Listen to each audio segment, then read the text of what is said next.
नमस्कार किसान साथियों, मैं हूं सौरभ टाक। टीएफ के फार्मिंग चैनल में आपका स्वागत है। आज हम गेहूं के पानी लगाते समय गिरने से जो नुकसान होता है उसको कम करने के प्रयास के बारे में बात करेंगे। आज 16 फरवरी है, मतलब अब गेहूं अपनी अच्छी हाइट कर चुकी है और अब से गेहूं में 2 पानी की और ज़रूरत है। और इन्हीं पानी लगने के दौरान हवा के चलने से गेहूं के गिरने का भी खतरा बना रहता है।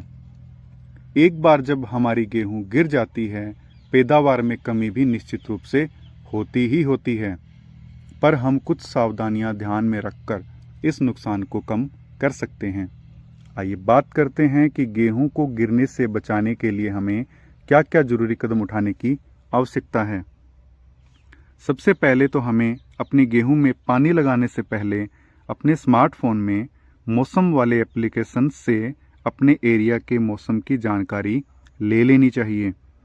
ऐसे एप्लीकेशंस प्ले स्टोर पर आसानी से उपलब्ध हैं। अगर एप्लीकेशन में अपने एरिया का मौसम खराब बता रहा है या तेज़ हवाएं बता रहा है, तो ऐसे मौसम में हमें गेहूं में पानी लगाने से बचना चाहिए।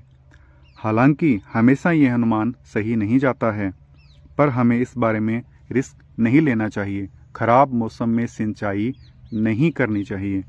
इसके अलावा हमें यह भी ख्याल रखना है कि अपनी गेहूं में अंतिम जो पानी है हमें खेत की नमी खत्म होने से पहले ही लगाने हैं।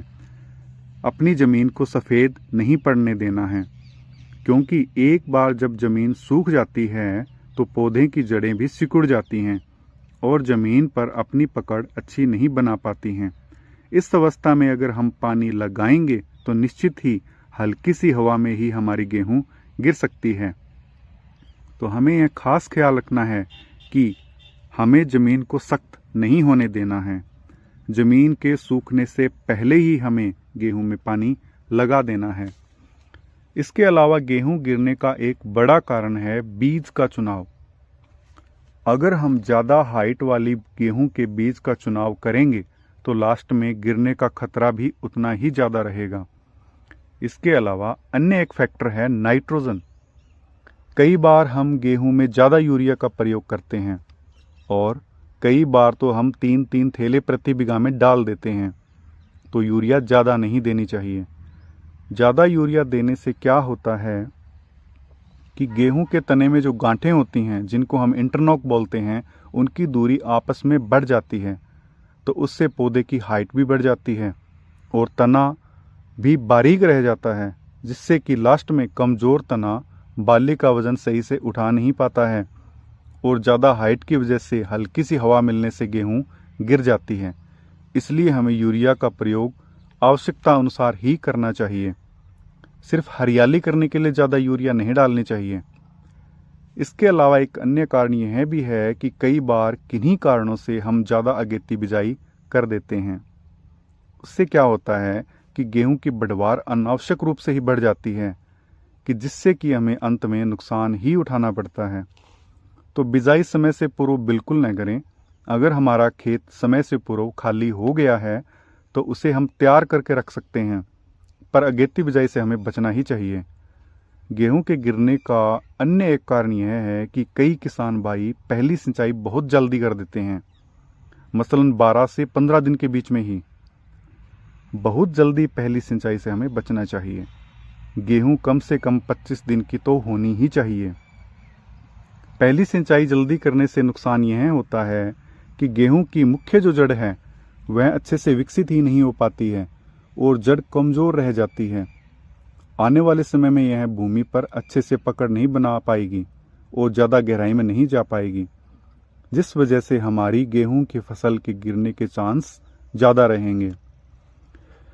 किसान भाई अन्य एक बात का ख्याल रखें कि कई बार गेहूं ज़मीन की ताकत से या ज़्यादा यूरिया से या बढ़वार वाली वैरायटी के चुनाव से ज़्यादा बढ़वार की तरफ बढ़ने लगे तो हमें पीजीआर का प्रयोग करना चाहिए। पीजीआर जैसे कि चमत्कार, कल्टार, लियोसिन, इन सब की हमें स्प्रे करनी चाहिए। इनसे कनक की बढ़वार रुक जाएगी और बढ़वार तो रुकेगी ही, साथ में तना भी मजबूत होगा। इस तरीके से हम कनक को बढ़वार करने से रोक सकते हैं और तना भी इससे मजबूत होगा और हम आगामी नुकसान से बच सकते हैं। इसके अलावा गेहूं के गिरने का अन्य एक महत्वपूर्ण कारण है छिंटा विधि से कनक की बिजाई करना।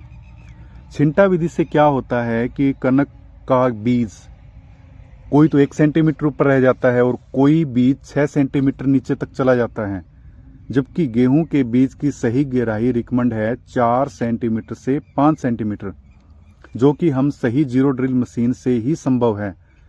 छिंटा विधि से जो बीज हमारा ऊपर रह जाता है यानी कि 1 सेंटीमीटर या 2 सेंटीमीटर, वो अपनी जड़ों का कभी भी सही विकास नहीं कर पाएगा, जिससे कि अंत में कनक के गिरने के चांस बहुत ज़्यादा बना रहेगा। इसलिए हमें अपनी गेहूं की बिजाई बढ़िया जीरो ड्रिल मशीन से ही 5 सेंटीमीटर की गहराई पर करनी चाहिए। छोटे क्यारे, हमें खास ख्याल रखना है कि बिजाई करने के बाद क्यारे बड़े नहीं बनाने हैं। कई बार हम सोचते हैं कि अब तो हमारा खेत लेज़र लेवल हो गया है, पानी एक समान ही चलेगा, छोटे क्यारे की आवश्यकता नहीं है और बड़े क्यारे होने की वजह से तोड़ी भी मशीन से कम डोले की वजह से आसानी से बन पाएगी। अगर हमारी धारणा यह बनी हुई है तो हमारे गेहूं के गिरने के चांस ज़्यादा हैं। हमें क्यारे छोटे ही रखने हैं। 1 बीघा में कम से कम हमें 4 क्यारे बनाने ही चाहिए। फिर भी अंत में यह बात सर्वोपरि है कि हम चाहे कितनी भी कोशिश कर लें कि किसान का सबसे अच्छा ख्याल तो भगवान ही रख सकता है, क्योंकि खेती एक ऐसी चीज़ है कि जो कि प्रकृति के ऊपर, जलवायु के ऊपर बहुत ज़्यादा निर्भर करती है। फिर भी हमें अपनी तरफ से कोई कमी नहीं रखनी चाहिए। आप हमारे साथ जुड़े रहिए। जुड़े रहने के लिए चैनल को सब्सक्राइब कीजिए। हम निरंतर समय की खेती के साथ साथ अपना अनुभव भी आपके साथ साझा करते रहेंगे। मुझे पूर्ण उम्मीद है कि हमारा अनुभव आपके कुछ न कुछ काम जरूर आएगा। तो मिलते हैं बहुत जल्दी अगली वीडियो के साथ। धन्यवाद।